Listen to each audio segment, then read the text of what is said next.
Hello, Jack Simpson here, Secretary of the fictional Skull Tester Taupo Club. I'd like to show you the Debtors module. This Debtors module allows you to maintain transactions for your members, contractors and others. This is not an accounting module.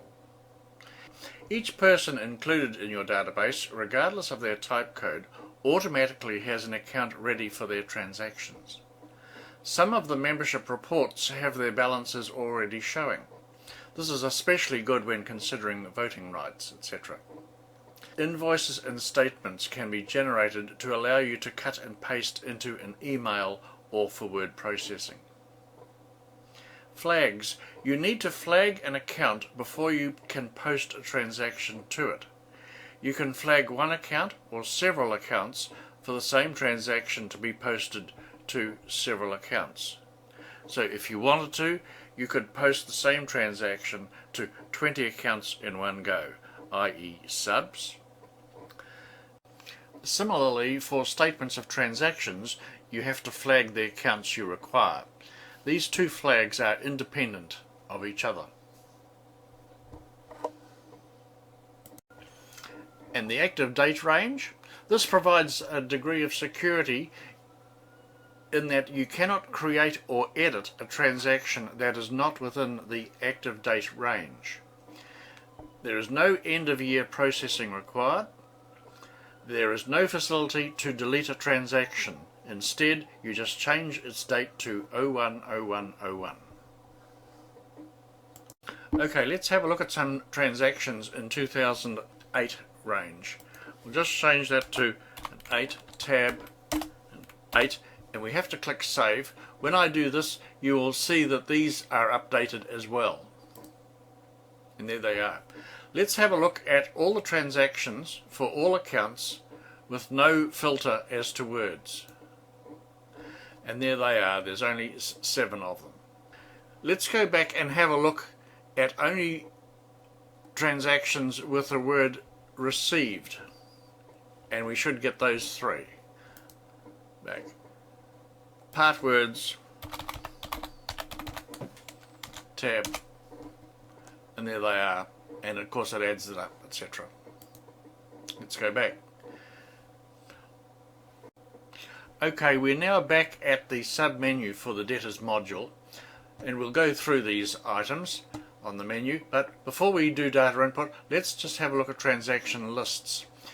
I mentioned the selective date range. At the moment it's 01/01/06 to date 31/12/06. All dates in Milnes Membership Manager are inputted as day, month, year. Now let's have a look at the transactions for Appleton in this date range.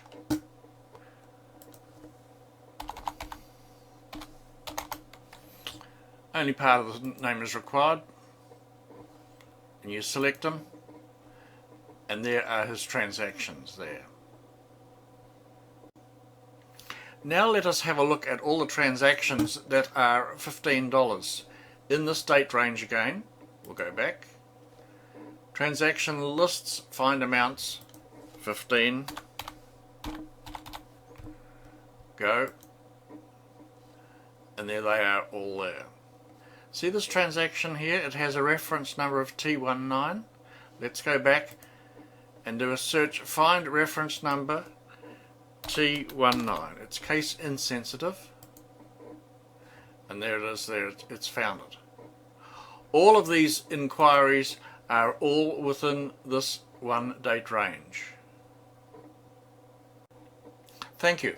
Now let's do some data input. We want to charge Helen Aitchison $4.22 for a library fine. So create a transaction.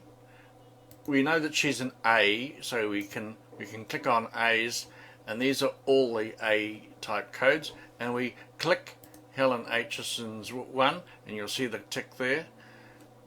Hide the untagged, so all those disappear.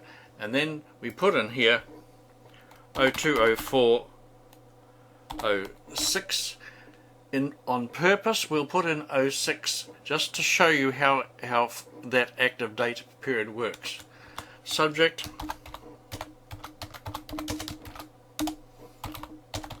library fine, and in there $4.22. Save the changes and recalculate. Hear that? So let's go back and change that to an 8. Now save the changes, and that's done. Shall we have a look at that? HSM 2408, yes, library fine, a debit of $4.22. Let's go back. Now let me show you how we can post the same transaction to multiple accounts. Show the codes. There are some members in A that we want to charge $7.75 to for the bar key, and we just tick, select the members concerned, and you'll see that as they are ticked, they jump up to the top, and Judith Robertson is one, and also Gary Simmers. We don't need those ones, so we'll hide the untagged. There they are, and the date is 200408, and the subject bar key, and the amount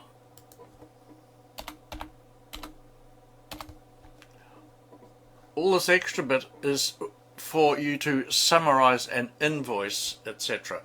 I won't show you here, but that's what it is for, and you can put in a basic charge there, a discount, and something else there, and then save the changes. Let's have a look at all the transactions. There we go. There are all those. Bar key. Easy. This is the end of this quick introduction to the Debtors module.